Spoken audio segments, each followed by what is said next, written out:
Sí, son varias diapositivas, pero son más gráficas. Mi tutor fue el doctor Luna.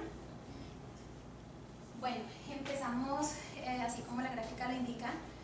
Para la gran mayoría, digamos, de nosotros, el ayuno del paciente termina siendo un interrogante, a pesar de la utilidad de la historia clínica y pues obviamente un interrogatorio, muchas veces en el quirófano o a la hora del acto como tal quirúrgico se encuentra uno con sorpresas.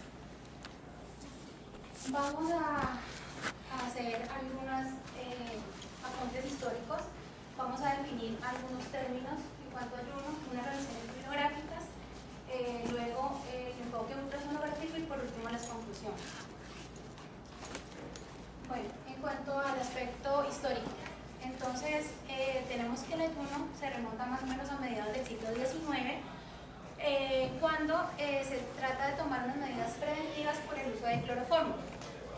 En el boletín, que remonta a su historia, lo que se define básicamente en esa primera instancia que se habla de ayuno es que el cloroformo debe de utilizarse en ayunas para no producir precisamente ciertos efectos que ellos llaman como insensibilidad, y pues obviamente se necesita de ese ayuno para no producir. Además que el estómago lleno, al utilizar cloroformo, pues va a producir una agitación y sedación. Y por último, que puede sobrevenir la muerte durante la anestesia en caso de que el estómago no se encontrara ácido. Luego hay una anotación sobre el cirujano británico, perdón, sobre el anestesiólogo británico Joseph Barrow en 1883, que dice que no es tan cierto de tener el estómago lleno para prevenir ciertas agitaciones. En ese momento lo llamaban más como agitación, como descompensación del paciente, mientras se administraran 2 horas antes algún tipo de líquidos claros. Entonces, si vemos desde este entonces está la evidencia como tal de lo que son los líquidos claros para el ayuno y su respectivo 2 horas de ayuno. En 1946, Mendelssohn hace una publicación de 66 maternas que sufren de 66 pacientes obstétricas que llegan al punto de broncoaspiración. Solamente con éter y sin ningún tipo de intubación. Estos pacientes presentan tos, cianosis, hipoxemia, taquipnea, tiraje intercostal, acidosis respiratoria, edema pulmonar y finalmente presentaban shock. Entonces, tenemos que el ayuno es un periodo de tiempo en el cual dejamos al paciente sin la ingesta de líquidos, llámese líquidos sólidos, antes de una intervención quirúrgica. Bueno, entonces empezamos que hay unos estándares de guías de manejo internacionales que, a pesar de que son guías de manejo internacionales, cada sociedad como tal adopta y tiene sus propios niveles de evidencia. Por ejemplo, en las internacionales americanas, bueno, primero todos coinciden con que las 2 horas para líquidos claros es para todas. La americana lleva 2 horas para líquidos claros, 4 para la leche materna, 6 para la leche de fórmula y además, la comida ligera, perdón, y las 8 horas e incrementa a 8 horas para lo que son los alimentos sólidos. Mientras que en la europea solo se llega hasta las 6 horas, y en las 6 horas están involucradas los alimentos sólidos, y fuera de eso ellos son muy reiterativos en que la goma de mascar, porque hay varios artículos y varios casos en los que se han cancelado cirugías porque en algún momento los pacientes están o con goma de mascar o con caramelo, y es más, hasta con tabaco. Ellos dicen que prácticamente antes de la inducción no tienen ningún problema, y eso lo hacen las guías europeas. Las canadienses, igual que las americanas, llevan su tiempo de ayuno hasta las 8 horas. La Asociación de Gran Bretaña e Irlanda, para ellos también cuentan hasta las 6 horas para un ayuno de sólidos, y tratan la goma de mascar como un líquido claro, o sea, a las 2 horas. La escandinava, en cambio, difiere mucho, puesto que para ellos son hasta las 6 horas los alimentos sólidos, 2 horas para la goma de mascar, 1 hora para el cigarrillo y 1 hora antes de la inducción se pueden dar hasta 150 ml de líquido claro. La Sociedad de Alemania cuenta también como la Sociedad Europea hasta las 6 horas para los alimentos sólidos.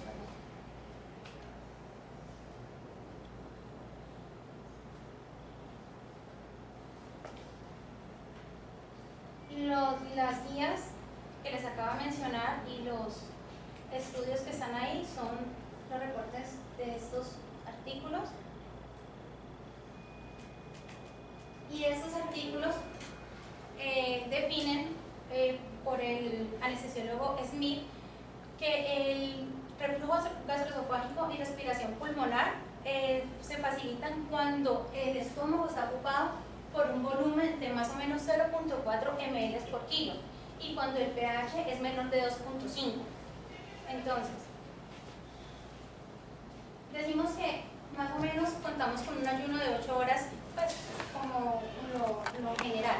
Este ayuno de 8 horas, si le hacemos el cálculo, tenemos que ese contenido gástrico prácticamente va a ser saliva y las secreciones, perdón, saliva y jugo gástrico.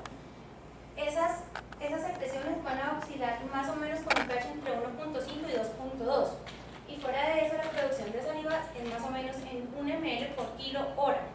La de ácido clorhídrico va a ser de 0.6 ml por kilo hora. Entonces tenemos que en un estado de ayuno de más o menos 8 horas vamos a tener un equivalente entre 40 y 120 ml. Entonces, con lo que mencionamos anteriormente, estaríamos diciendo que estamos sobrepasando los límites de lo que se permite para disminuir el riesgo de broncoaspiración. Efectos metabólicos del ayuno. El consumo metabólico de glucosa es más o menos, si el consumo basal de la glucosa en el ayuno es de 2 miligramos por kilo minuto, de los cuales la mitad los necesita el cerebro. Entonces, si hacemos más o menos el cálculo con un paciente de 70 kilos, estamos diciendo que son 140 ml por kilo minuto, que es más o menos lo que... miligramos. Entonces, ¿qué es lo que puede producir el hígado como glucogenólisis? Y entonces estaríamos también en déficit. Por tanto, este compromiso metabólico nos va a llevar a una insulina resistencia, una deshidratación e hipovolemia. Además, en las guías se menciona que esas 8 horas de ayuno básicamente van a llevar al paciente a un desequilibrio hidroelectrolítico, van a favorecer su deterioro, van a prolongar la estancia hospitalaria y fuera de eso pueden en algún momento producir una hipotensión severa. Las definiciones. Entonces, las guías definen los líquidos claros, todo líquido que no contenga proteína, que no contenga lípidos, proteínas, grasa, y dentro de los líquidos claros está el café, el té, las aromáticas, zumos, coladas y pulpas sin leche. Definen la comida ligera como una tostada o un pan con o sin leche descremada, los zumos, las pulpas, gelatinas y jaleas. Los alimentos sólidos se definen entonces como todo tipo de proteína, carbohidrato, alimento que obviamente sea procesado o que tenga uno o dos más componentes de los ya mencionados. Entonces tenemos que el vaciamiento gástrico para estos alimentos sólidos pues es más complejo. Entonces tenemos que más o menos a la hora empieza el metabolismo de estos alimentos y justo a las 2 horas empieza ya el metabolismo a estar en aproximadamente un 50% y ya este alimento ha podido pasar hacia la porción del duodeno. Bueno, indicaciones de ayuno y niveles de evidencia. La Sociedad Americana pues proyecta estas guías para los pacientes en todas las edades pero sanos y tipos de procedimientos electivos. No están indicadas o no mencionan las pacientes en trabajo de parto, y en algún momento dicen que debería modificarse dependiendo obviamente de la condición de cada paciente y si en ellos hay o no una probabilidad de vía aérea difícil. Las guías americanas, entonces, en cuanto a la evidencia y a las recomendaciones, lo más importante ahí es lo de la evidencia A1, y quien tiene esa evidencia es precisamente los líquidos claros. El resto, pues, ustedes pueden ver, aunque todos tienen muy buena evidencia, el más relevante es el de los líquidos claros. En cuanto al ayuno preoperatorio, en adultos y niños, según las guías europeas, dice que a los niños y a los adultos se les debe permitir la ingesta de líquidos claros 2 horas antes de todo procedimiento. Es más, ellos hacen énfasis que puede ser a libre demanda, que no tiene que ser un volumen determinado. Entonces, ya incluyen también las pacientes que van a ser sometidas a cesárea. Entonces, por ejemplo, el doctor Cubillos, quien de pronto es el quien más ha escrito sobre ectosonografía gástrica, él en sus charlas dice que muy pocas, por decirlo que casi del escenario que teníamos ese día en el Congreso, nadie adoptaba esa evidencia y recomendación. O sea, aún con las maternas y todo, tenemos los ayunos completos entre 6 y 8 horas, dependiendo. Y dice que eso es una vez, sí, que pues él decía, cuando nombró y preguntó en el auditorio, nadie daba, ya éramos como 300 personas. Entonces él decía que ya era una evidencia y que era una recomendación que a los niños y más a las maternas, que a las maternas había que, por todo lo que implicaba pues el bienestar materno-fetal, habría que acogerse a esta recomendación. Definitivamente una recomendación también a uno debe evitarse durante las 6 horas previas al procedimiento cualquier tipo de alimento sólido,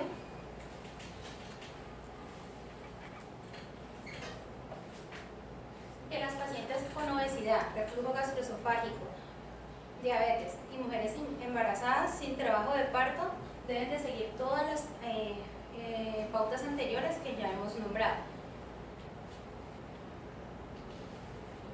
No se debe cancelar ningún procedimiento si el niño o bueno, el adulto ha ingerido o ingresa a su quirófano con goma de mascar, caramelos, dicen blandos o duros.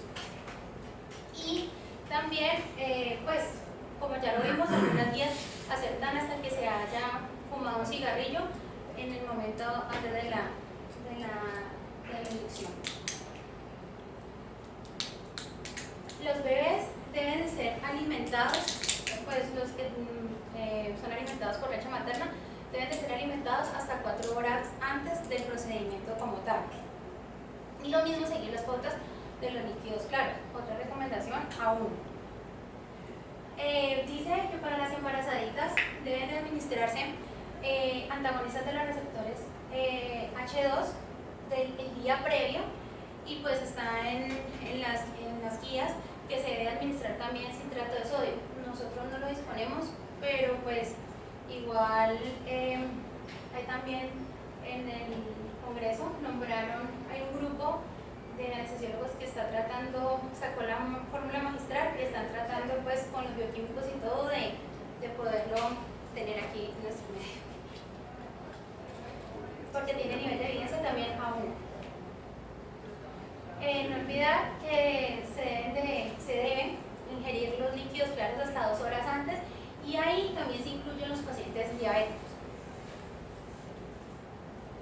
Debe beber líquidos ricos en carbohidratos antes de la cirugía, ya que esto incrementa el bienestar, y fuera de eso en los niños reduce la sed, el hambre, y fuera de eso su postoperatorio va a ser mucho mejor. En los pacientes con diabetes pues van a mejorar la resistencia a la insulina, que generalmente ocurre en el postoperatorio. Nivel de evidencia o no también. Se deben de evitar el consumo de alimentos durante el trabajo de parto. Durante el trabajo de parto también sí hacen la restricción de líquidos, así sean claros, solamente en una paciente que obviamente pues vaya a ser sometida a cesárea o que sencillamente todavía pues no se encuentre en la fase activa de su trabajo de parto. Se les permite a todos los niños beber ávidamente cualquier tipo de líquido claro. Tenemos algunas situaciones especiales que pues en las guías igual también mencionan que se debe de tener pues ya una a criterio dependiendo de lo que ese paciente cuente y dependiendo del tiempo que por historia clínica haya transcurrido de ayuno. Entonces, tenemos los casos especiales en los que hay retraso del vaciamiento gástrico. Esos pacientes son pacientes que tienen dolor, uso de opiáceos, enfermedades sistémicas como la diabetes, esta gastrointestinal local, pacientes fumadores, pacientes con dispepsia, embarazo y pacientes que tienen abuso de algunas sustancias como el cannabis. La obesidad, aunque dice que la gran mayoría de pacientes obesos tienen mayor riesgo de regurgitación, en lo que revisé decía que igual a estos pacientes se les podía permitir las 2 horas de líquidos claros y no había un aumento en la morbimortalidad. Los pacientes con diabetes, ellos también se les permite la ingesta de líquido, lo importante ahí es el control glucémico. Entonces hablan de un margen supremo que sería 144 miligramos sobre decilitro, lo que dicen las guías. Pero por encima de eso encontramos y como tal el retardo del vaciamiento gástrico asociado a la patología. Definitivamente pues las gomas de mascar vuelven ellos a retomarlas. Ellos dicen que todavía existe controversia, pero pues de igual forma ya hemos visto que las otras guías la acogen y la aceptan hasta el momento de la inducción. En la cirugía oftalmológica, sé que como la gran mayoría son pacientes que van a ser sometidos a catarata, pues son pacientes que ya tienen una premedicación, tienen unas patologías de base, entonces tampoco se les debería de eximir del ayuno de las 2 horas de líquido claro. Bueno, entonces, la aspiración pulmonar.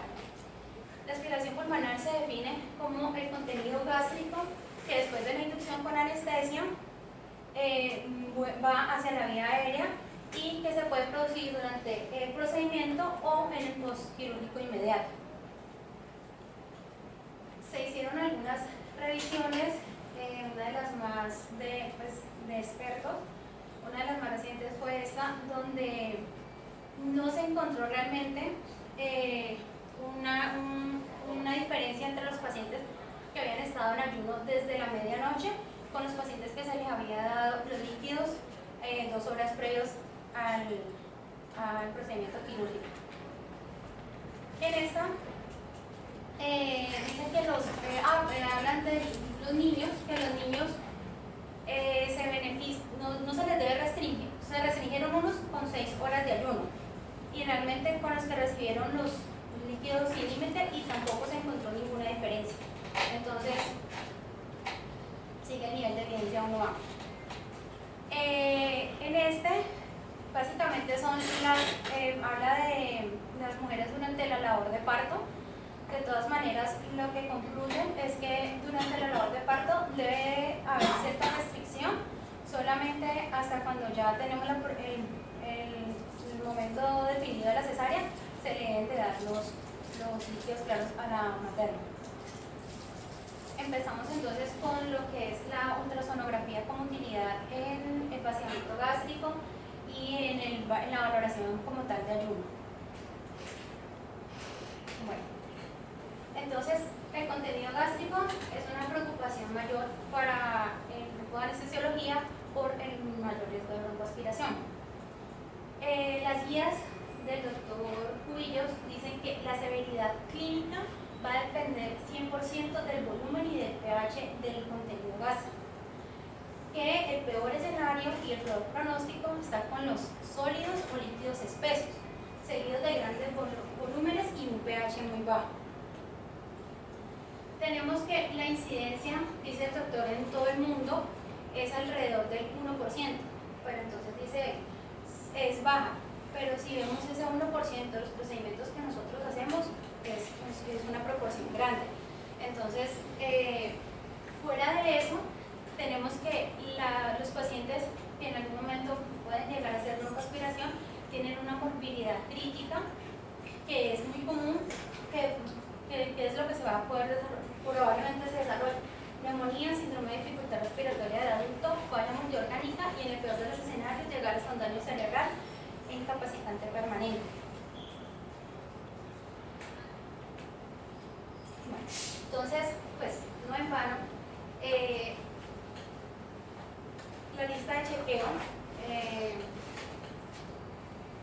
tanto para la vía aérea difícil, cobra la misma importancia para lo de tiempo de ayuno.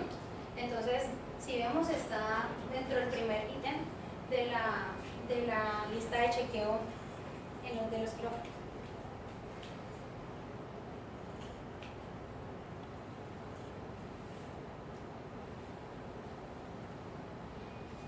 Entonces, ¿qué tenemos? Que la historia clínica hasta el momento, pues hasta hace un tiempo, era la herramienta para establecer el estado de ayuno del paciente.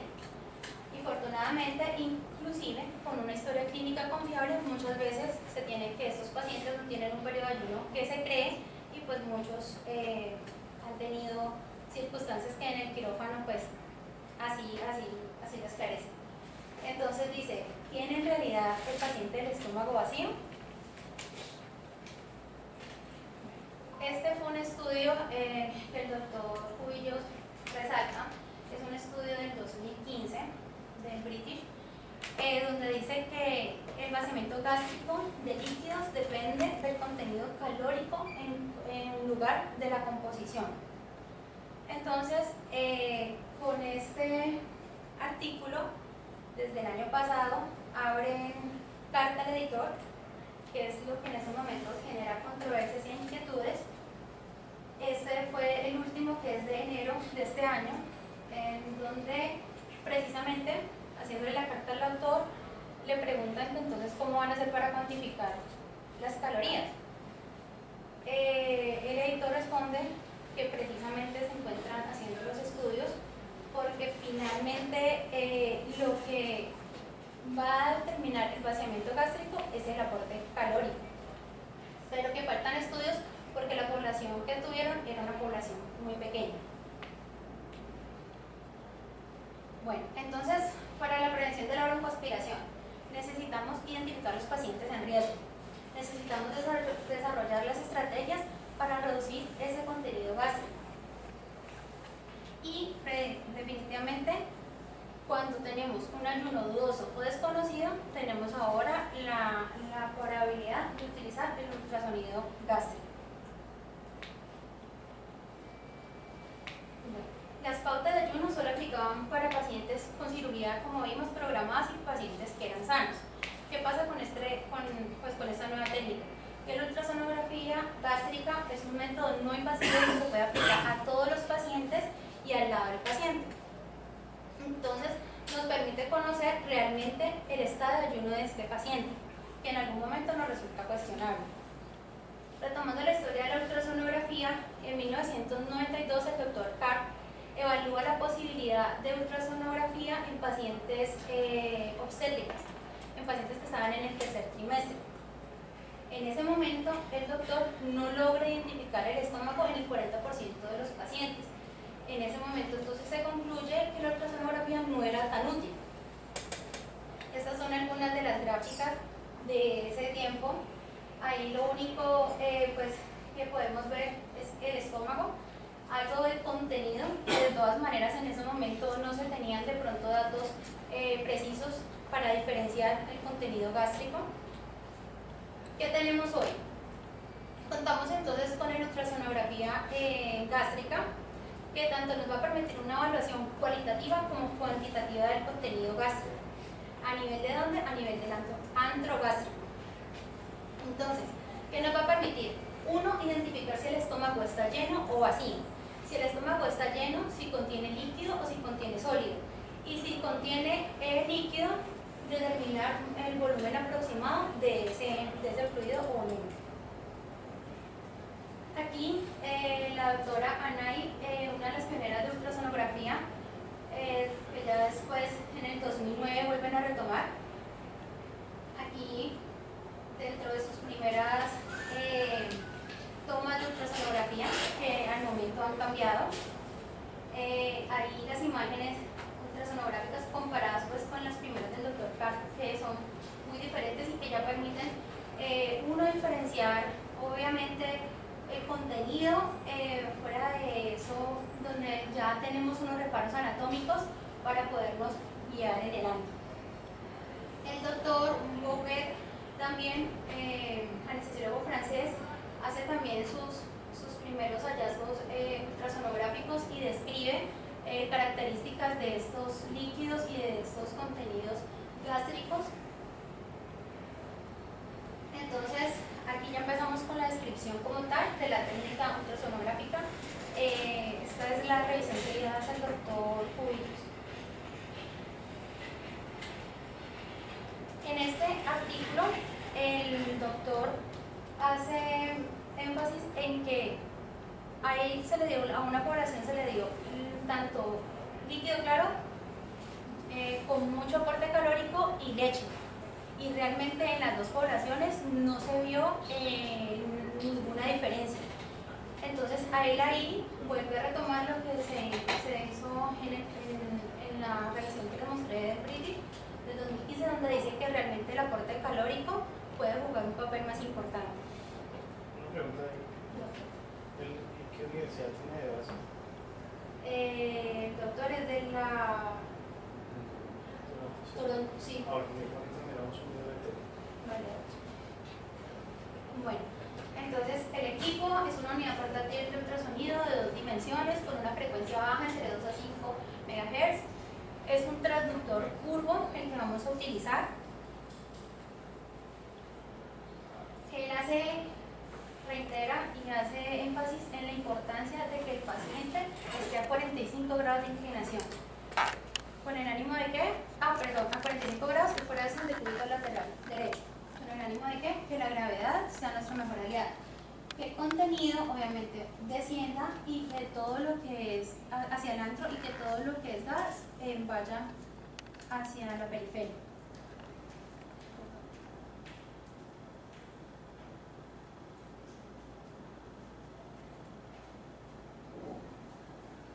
Entonces aquí, pues más o menos para ver cómo sería en una posición adecuada para que todo vaya hacia el antro y, como les explicaba, el gas vaya hacia arriba.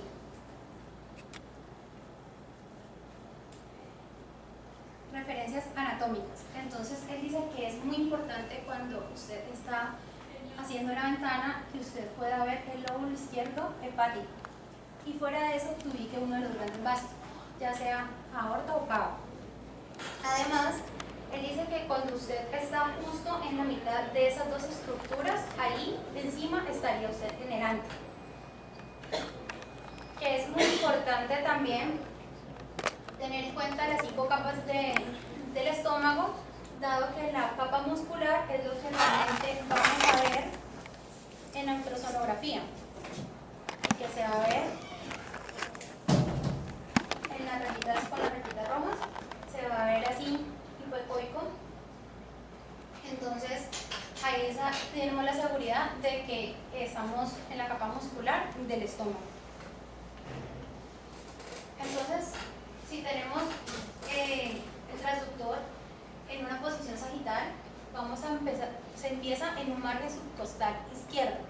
Dice que el transductor se debe mover en una forma de abanico, ya dado que el sistema gastrointestinal es contráctil, entonces esto lo convierte en un escaneo dinámico, que este movimiento debe tardar más o menos entre 3 a 5 minutos. El doctor dice y reitera también que no se debe hacer en menos de 1 minuto, porque en ese momento de pronto usted puede encontrar el antro escondido hacia la parte anterior del páncreas o por encima de la aorta.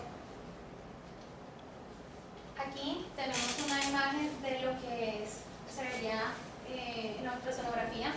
Entonces tenemos el lóbulo izquierdo hepático tenemos el antro, tenemos el páncreas, tenemos como reparo la aorta aquí y tenemos la mesentérica superior. Bueno, entonces, ¿qué podemos, como hablamos ahorita, podemos entonces determinar si ese antro está o no vacío o es ocupado por algo?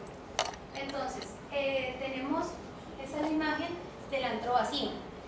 El doctor en sus diapositivas lo llama el signo de hamburguesa para el paciente, el antro que está vacío, y el signo del tiro al blanco para el antro que está ocupado.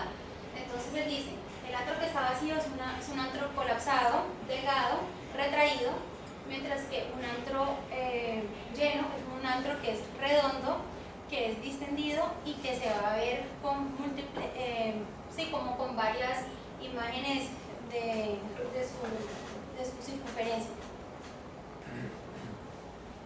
Bueno, entonces aquí, cuando tenemos líquidos claros, dice que se va a ver una imagen noche estrellada, que se van a ver acá, así, múltiples punticos, o sea, se va a ver un antro obviamente como está ocupado, redondo, y fuera de eso se van a ver múltiples punticos dentro del antro, que va a ser la imagen de noche estrellada. Entonces tenemos que cuando tenemos líquidos claros tenemos una escala también cualitativa. Esa escala va del grado 0 hasta el grado 2. El grado 0 definitivamente es un antro que en cualquier posición no, pues, está vacío, va a estar colapsado y no vamos a ver nada. El grado 1 es un antro donde hay una cantidad mínima de líquido y solo vamos a poderla ver cuando el paciente está de cúbito lateral derecho. Mientras que en el grado 2, como hay tanta cantidad de líquido, se va a poder ver con un paciente que esté supino o que esté de cúbito lateral derecho. En cuanto a los sólidos, como los alimentos se mezclan con el aire durante la masticación, este aire se va a ver en la imagen hiperecoico, y fuera de eso va a formar una interfaz entre la pared anterior del antro, causando varios efectos. Entonces, pues ahí ellos lo nombran como un signo del vidrio esmerilado, que es más o menos esto. Entonces se ve la pared, pero de ahí para allá no diferencia nada. Entonces ese es el signo del vidrio esmerilado para los sólidos. Luego dice que después de algún tiempo el alimento se mezcla con estos tubos gástricos. Entonces el aire se va a mover más hacia arriba, hacia los proximales, y el contenido gástrico sólido semisólido se convertirá en una masa más homogénea de un aspecto isoecoico.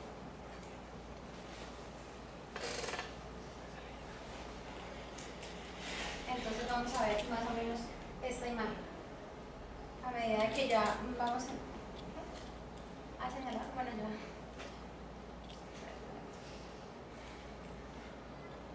Entonces esta es la imagen que vamos a tener del antro con el alimento sólido. Luego sigue la medición del volumen gástrico. Entonces dice que se debe hacer una medición de serosa a serosa con el antro relajado. Entonces que existen dos formas de hacerlo, una donde se van a medir dos diámetros, que es la primera, y la segunda donde se va a hacer un trazado libre, que pues dependiendo, lo que dicen es que en la primera gráfica es más exacta y es lo que actualmente se encuentra en lo de las escalas de medición de volumen, que está dada por las edades. Las limitaciones, pues tenemos la dificultad para obtener las imágenes del antro. 2, el entrenamiento. El doctor dice que más o menos debe tener unos 30-35 procedimientos acordes para poder decir que tiene un entrenamiento. La reproducibilidad entre evaluadores, él dice que es excelente. Se compararon y el 98% de los dos evaluadores coincidieron, y la aplicación práctica clínica y el impacto. Realmente hemos tenido, pues lo que dice el doctor en cuanto al ayuno y a lo que ha ayudado a de pronto tomar nuevas conductas a cierto grupo de anestesiólogos que no tenían una certeza del ayuno de los pacientes. Dice que hubo más o menos un 81% de cambio en la conducta de este tipo de pacientes que se seleccionó y con sus respectivos evaluadores. ¿Qué factores pueden aumentar la dificultad técnica? Entonces definitivamente la obesidad mórbida, el embarazo, cirugías previas que nos alteren la anatomía, aire de insuflación del estómago e incapacidad del paciente para moverse o para poder hacer el decúbito lateral.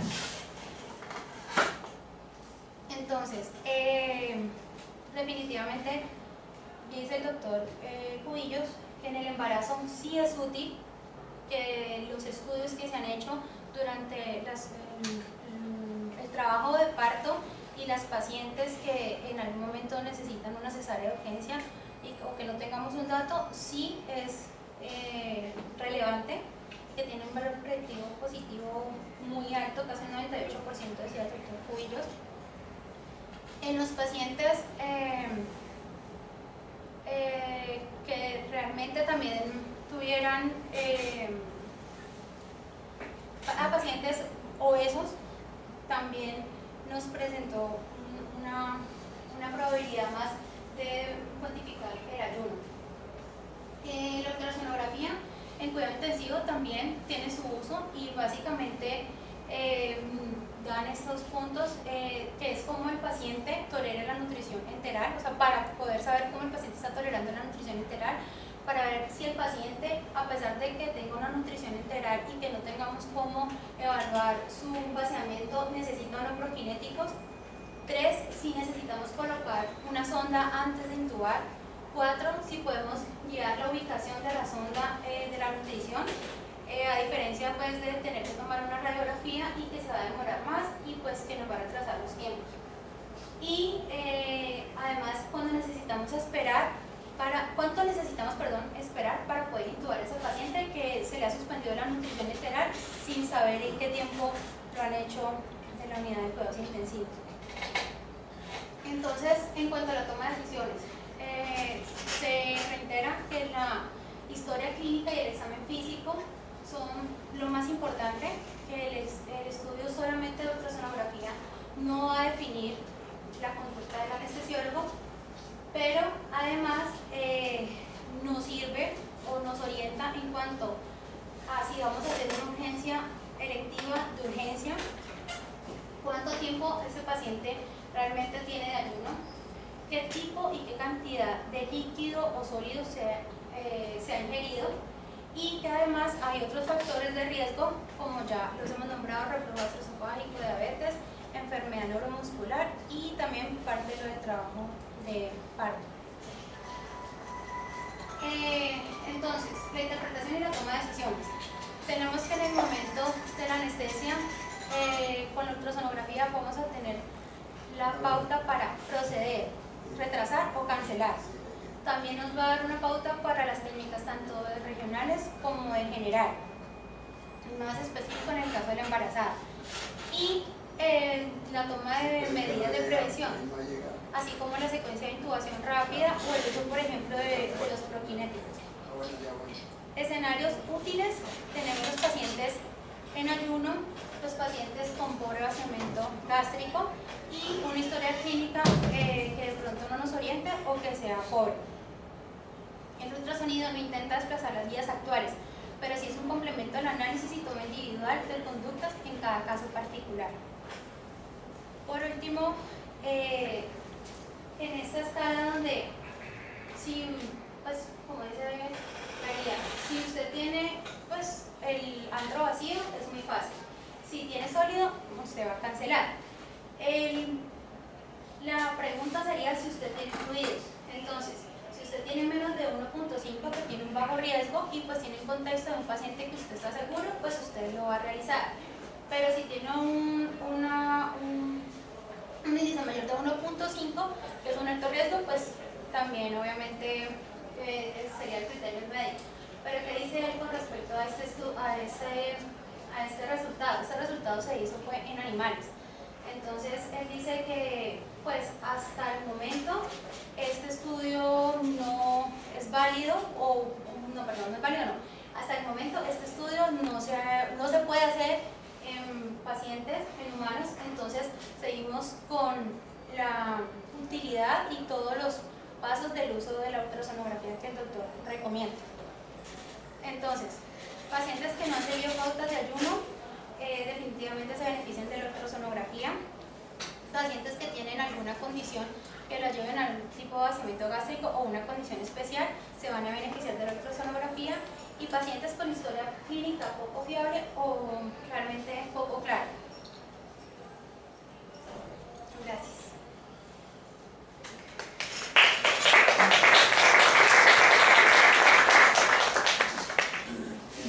El escenario de la aspiración gástrica es un escenario, solamente uno habla de complicaciones en la vía aérea y menciona que lo peor que uno le podría pasar sería el no intubar, no ventilar, pero resulta que hay algo peor que